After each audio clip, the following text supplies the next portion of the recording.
Alors, est-ce que tu t'es sentie suffisamment accompagnée pendant ces 2 déclenchements? Ça dépend par qui. Par les équipes ou par tes sages-femmes, Qu'est-ce que tu aurais aimé avoir en plus? Plus de bienveillance. Mmh. Vraiment plus de bienveillance. Je dis pas que j'en ai pas eu. Ouais. Ça dépend des équipes. Mmh. Mais surtout sur mon premier. Mmh. Surtout sur mon premier déclenchement qui a été très très long. Euh, Ça aurait été nécessaire qu'on me dise que ça pouvait arriver, que c'était normal. Enfin, normal non, mais que c'était pas anormal Mmh. et qu'on puisse m'écouter. Mmh. Qu'on puisse, plutôt que de me dire que la césarienne de convenance n'était pas faite ici, qu'on m'explique plutôt les choses en me disant: «Mais écoutez, nous, on préfère continuer Oui. d'essayer, que ça vienne naturellement, que» voilà. De me rassurer plutôt que de me dire: «Non, non, non». Oui, bien sûr. Plus d'écoute, Oui, plus de c'est bienveillance. ça. Est-ce que, tu aurais eu besoin d'avoir des informations plus aussi en amont de tout ça? Moi, ouais, je pense que Mmh. parce que je suis quelqu'un qui a besoin de me préparer Ouais. et je pense que j'aurais besoin de me préparer sur ça, d'où mon témoignage, en fait. Mmh. Que les femmes sachent. Alors oui, mon premier déclenchement n'a pas été génial, mais Mmh. tout le monde n'est pas pareil. Chaque accouchement est différent. Mais on n'est pas préparé au déclenchement. On sait pas. Pour nous, notre bébé, il doit arriver parce qu'on perche la porte des os, qu'on a des contractions. Oui, tout à fait. Et il faudrait pouvoir informer quand même Voilà. sur le déclenchement, sans ce on en parlait tout à l'heure, Non, mais voilà, sans sans rentrer dans les sans détails, rentrer dans les mais détails, mais dire que oui, ça peut il y a des arriver, il y a des possibilités, que voilà. possibilités, et puis peut-être expliquer les protocoles aussi. Mmh. Dire comment ça se passe, sans faire peur, mais au moins de dire: «Bah, voilà, ça peut se passer comme ça, comme, Mmh. ça peut venir naturellement». Voilà. Mmh. OK. Où est-ce que tu en es aujourd'hui dans ta maternité avec tes Heu, enfants? Après l'arrivée de mon fils, j'ai fait une grosse dépression. OK. Très grosse dépression. Aujourd'hui, je commence à aller mieux, Mmh. un peu plus d'1 an après. Ça a été un tsunami parce que mon premier Ouais. postpartum s'est très bien passé et pas le deuxième. Donc quand le premier se passe bien, on se dit que le deuxième se passera bien. Bon, bah non. Mais en tout cas, aujourd'hui, je commence à aller mieux. Mmh. Je me sens épanouie avec mes enfants. J'arrive à mieux gérer, à me projeter. Comment tu t'es fait accompagner du coup pour ta dépression du postpartum? C'est ma sage-femme qui a détecté Mmh. et qui en a parlé à mon médecin Ouais. et en parallèle, je t'ai contacté parce que j'avais besoin et j'ai eu un suivi psychologique aussi, Ouais. que je continue toujours aujourd'hui, que je continue, sage-femme, médecin, Mmh. psychologue et doula. On est toute une équipe pour accompagner, oui, les mamans, Mais c'est et c'est important, important. oui, c'est important, c'est important. J'ai fait avec toi, une réunion, Oui, sur, la dépression.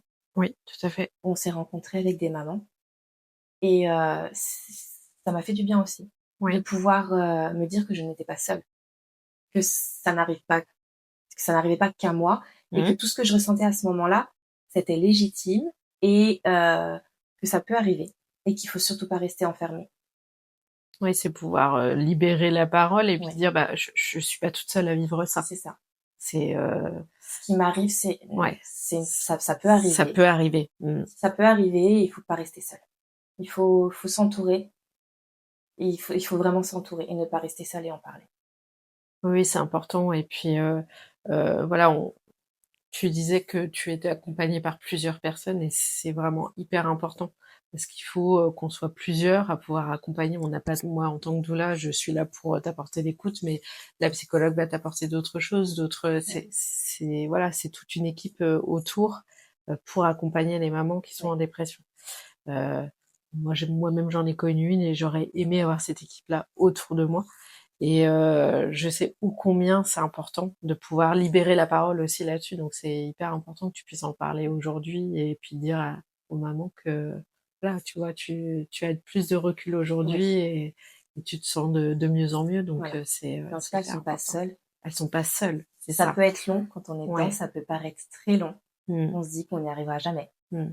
on ne s'en sortira pas, on voit pas le bout, mais ça finit quand même, Par, le soleil finit par briller, même si c'est long. il faut du temps.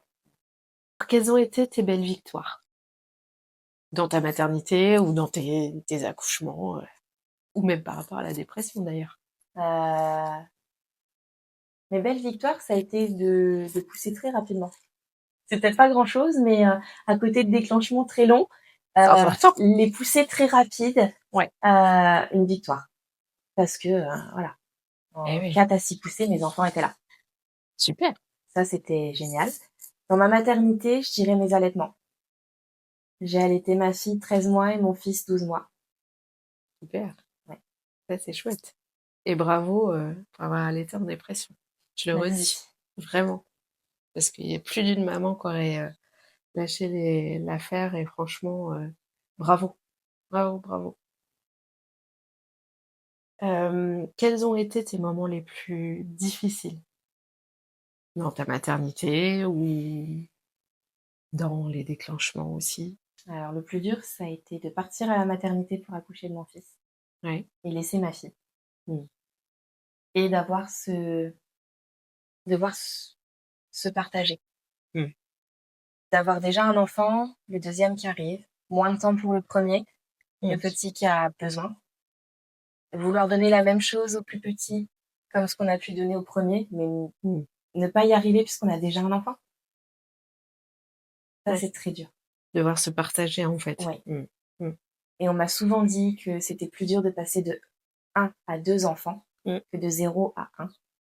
Et effectivement, pour moi, ça a été beaucoup plus compliqué. Ouais. Ça a été très, très dur,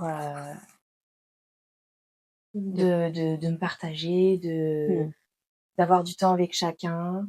Faire cette transition vraiment entre, le 1er, 2e, Ouais, et de faire, vraiment cette famille, à ouais, 4 quoi. ouais. Mmh. Puis c'est quand on en a qu'un, on est disponible que pour lui. Bien sûr. On on répond qu'à ses besoins Mmh. et finalement quand le deuxième arrive et bah, oui, toi tu as besoin, mais ton frère ou ta Mmh. sœur aussi et il y a un moment où on se dit: «Mais je dois» enfin moi en tout cas, je me suis dit: «Je dois en délaisser un pour m'occuper de l'autre». Mmh. C'est comme ça que je l'ai vécu.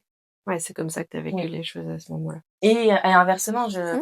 j'allaite ton frère donc bah, je vais le coucher lui et pas toi, mais c'est pas que je veux pas, mais il a Mmh. besoin et la culpabilité de dire: «Mais je ne couche plus ma fille», c'est pas Mmh. et quand on essaye d'inverser, ça se passe très mal pour le bébé parce qu'il veut le sein et je me dis: «Mince, pour une fois que je m'occupe de ma fille, bah, c'est mon fils qui a besoin de moi» et cette culpabilité s'en va pas, en fait. Oui, c'est d'avoir toujours cette Ouais, culpabilité, en tant que maman qui est toujours là, en ouais, fait, qui reste présente. ouais. Mmh. OK. Hem, Qu'est-ce que tu voudrais dire à une future maman? Alors là, tu me prends de court. Heu, je dirais que peu importe les épreuves qu'on traverse, qu'elles soient bonnes ou mauvaises, on il y a que du positif à en tirer. Quand on a la tête dedans, on le voit pas, mais ce sera que du positif. Quand, ils vont grandir, ils vont devenir de plus en plus indépendants et tout ce qu'on s'est dit ou: «Ah c'était dur», en fait, c'est des petites victoires qu'on ne voit pas sur le coup. OK. Qu'est-ce que tu voudrais dire à une maman? Et qu'est-ce que tu voudrais dire à une maman en dépression du postpartum? Ne restez pas seul, ne restez pas seul, vraiment ça. À toutes les 2. Mmh. Mmh. Aussi bien une O maman qu'une maman Qu'une en maman en dépression, dépression, bien sûr. tout à fait, les 2. Ne pas rester seul, c'est important. Est-ce que tu penses qu'on n'informe pas assez sur la dépression? Tabou. C'est encore tabou? Je pense que c'est Mmh. encore très tabou. Mmh. On idéalise beaucoup Mmh. la maternité et le postpartum. Qu'est-ce qu'il faudrait faire pour que ça change? En parler, Mmh. en parler. Des groupes d'échange, Mmh. ta chaîne, c'est génial. Que qu'il faut en parler. Mmh. Non, non, c'est pas tabou. Mmh. Oui, ça arrive. Non, la maternité, c'est pas que de la joie. Mmh. Le postpartum, c'est pareil, c'est pas que de la joie. C'est pas: «Tu as voulu un bébé, tu l'as eu, il est en bonne santé». Oui, il est en bonne santé, mais Ouais. Les hormones, la vie fait qu'il y a des fois où on n'arrive Et pas. oui, on n'arrive pas, tout à fait. Et il faut pas mettre ses émotions de côté. Mmh. Accueillir ses émotions, puis en parler. Voilà. C'est légitime, il faut en Mmh. parler. Et pour aller mieux, il faut en parler. OK. Si tu avais une baguette magique, qu'est-ce que tu changerais dans la prise en charge de la maternité, de la parentalité, de manière globale? Si tu avais une baguette magique. Ça peut ça peut être sur l'allaitement, ça peut Ouais. être sur, ce que tu veux. C'est vaste, mais Ouais, c'est très vaste.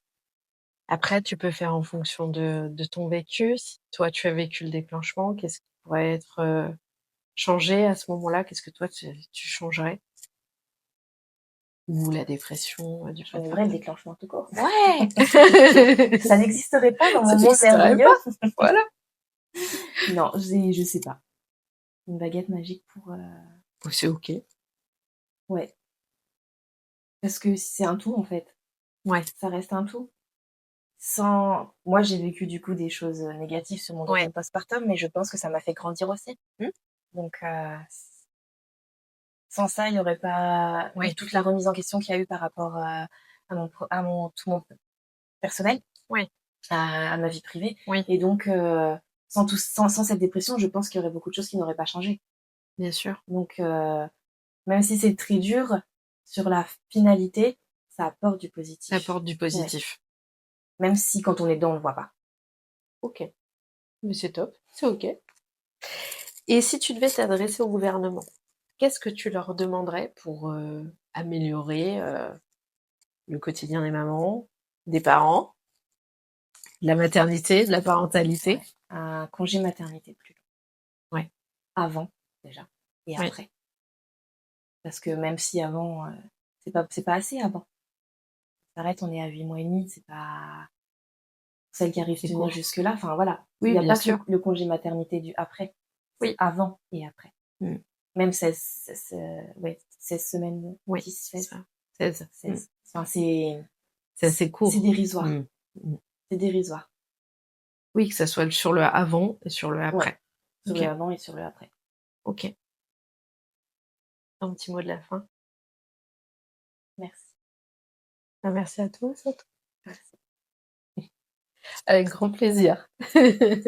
Merci à toi pour ton partage surtout, parce que c'est hyper précieux et je suis sûre que ça va parler à plein de mamans et ça va aider aussi J'espère, à rompre l'isolement, j'en suis persuadée. j'espère. Merci beaucoup Justine. Merci Sandy.